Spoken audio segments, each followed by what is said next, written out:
And now we have Doug Simons, who is the director of the Institute for Astronomy of the University of Hawaii. Okay, so I can't be there with you. I was in D.C. for the same reason Rich was a couple of weeks ago, but been battling the flu ever since. I only have about 10 slides, so want to defer to John as much as possible.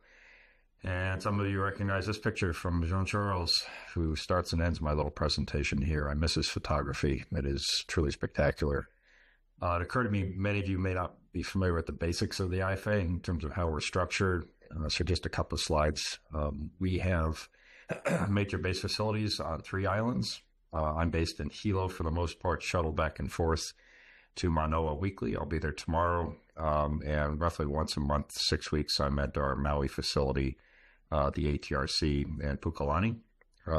We also have either access or own or operate telescopes on Mauna Kea and Haleakala as well.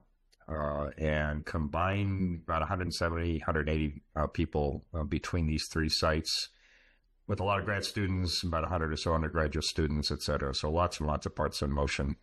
With that as background, I'm pleased to say that our new UH president is doing well, though I feel badly for her, having started in January before basically all hell broke loose with the federal situation. There you see Wendy and her husband behind the UH Hilo chancellor right here, Bonnie and her husband up at CFHT catwalk. We spent about a half day or so with Wendy. It was a great opportunity to show her Halipahaku, the CMS program, the UH Research and Education program, and CFHT's my sort of go-to telescope for these types of introductions to politicians, legislators, educators, et cetera. So anyway, we're in good hands with Wendy, I think is my takeaways point here. And she's a very strong supporter of astronomy in Hawaii. Just a couple of slides about something that I focused a lot on over the past couple of years, and that is what we call a Space Science and Engineering Initiative, or SSEI. Long story short, we got money from the state legislature for originally 10 PhD engineering faculty. It worked out for various details. It's actually enough for 8. And this collaboration between UH Hilo, IFA, and the College of Engineering has been very fruitful. It's an unusual investment in the state of Hawaii to support this type of program, which is essentially intended to support astronomy and aerospace and education and technology development, particularly on Hawaii Island, and hopefully over to Maui as well. We're trying to expand the program. The observatories are key collaborators in all of this, particularly when part of the mission for SSEI is workforce development.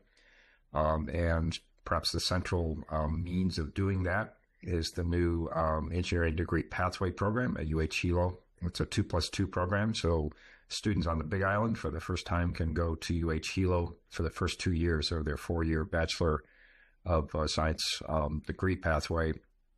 They get the first 2 years of sort of general engineering at UH Hilo and then specialized engineering at Manoa. The intent being that this will hopefully help not just attract but retain graduates in a variety of engineering applications across the state of Hawaii.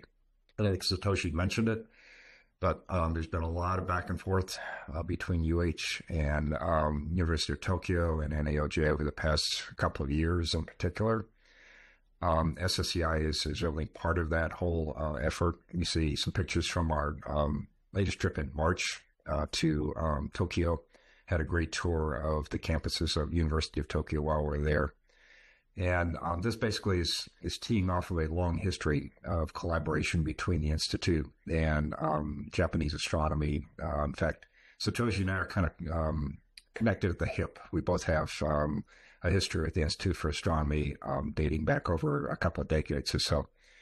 And the next sort of key aspect of that emerging collaboration is a space science and astronomy symposium that I need to organize in Hilo this fall that will no doubt involve the observatories as well. A couple of shots of various forms of outreach that have been going on recently. That includes the IFA Manoa Open House, where we normally have about 1,000 to 1,500 people or so at our main building in Manoa.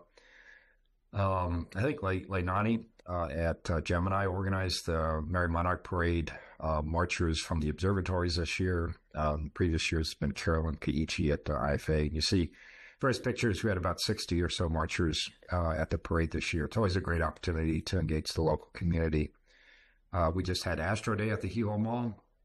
There you see Carolyn on the far right behind the desk there, who organizes this in Hilo in May and in Kona at the mall over there in November. This is probably the single largest one-day event in astronomy outreach on the island. There are several thousand people that engage, maybe 30, 35 or so different tables and displays across Hilo Mall. Mauna Kea Scholars is going strong. This is a recent shot a couple weeks ago, maybe 3 weeks ago. We were on Molokai, first time since COVID, to restore the Mauna Kea Scholar Program there. So we had a couple of recipients of telescope time over on Molokai. And again, back to CFHT, where we had the couple A Mauna Kea Scholars. We had about 15 or so visiting CFHT, both the Waimea facility. We're night observing the summit as well, and we anticipate more students flying over the summer and beyond to visit the summit of Mauna Kea as part of this whole program. I didn't know John was going to be part of this, so I'm going to go over this slide real quickly. He's got more detailed information, but just want to point out that there's been progress on various fronts with the Mauna Kea Authority, including a new strategic framework that's under development, and they are in the process of hiring one or more consultant teams to work on their management plan. We've actually had very productive, what we call joint management committee meetings between UH and the Mauna Kea Authority executive team, as led by John DeFries.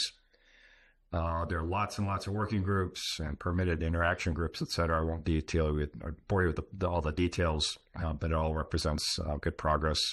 All that said, as Rich hinted, there's still broad concern about the limited amount of time available to do an enormous amount of work to enable new land use agreements for the observatories. So this is something I and others are keenly focused on trying to resolve. Then my last slide is what I politely call the federal situation.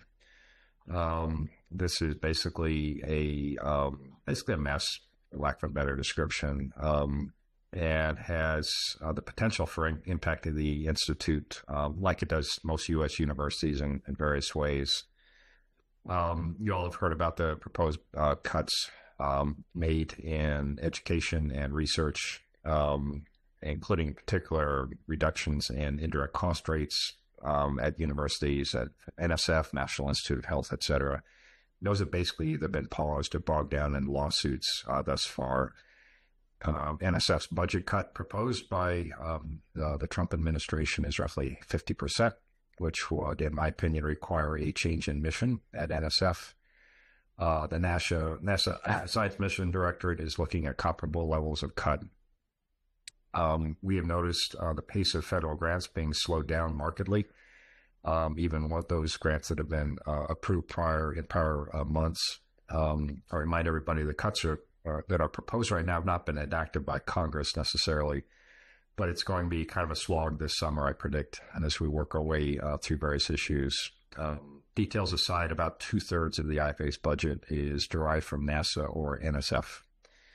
So we are definitely watching this closely with significant concerns about potential impact on us and other institutions around the country.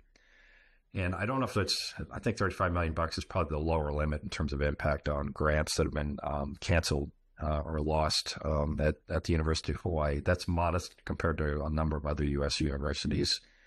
But in any case, we're anticipating that trend to continue in the months and maybe even years ahead. So despite all that sort of gloom and doom, my last slide is we remain very bullish at the Institute. I'm pleased to say we are very close to having hired 8 new faculty at IFA over the past couple of years. I think we're up to 7 new space science and engineering faculties. That's 15 PhD level FTEs that we're effectively adding to the team, both technical, research, and education-wise. It deserves its presentation on its own, but the IFA as an A4 place of learning is central to our mission as well. That's a program driven by UH Manoa, and all UH Manoa units are participating in that. I mentioned SCI and the new engineering degree pathway at Hilo. So we're just sort of plowing ahead as best as we possibly can with recruitments. We just admitted 6 new graduate students who will arrive in August, and doing our best, like everybody else, to navigate through the challenges, and there are many facets in the years ahead. So with that, I'll either take questions or defer to John for his presentation. Thanks, everybody.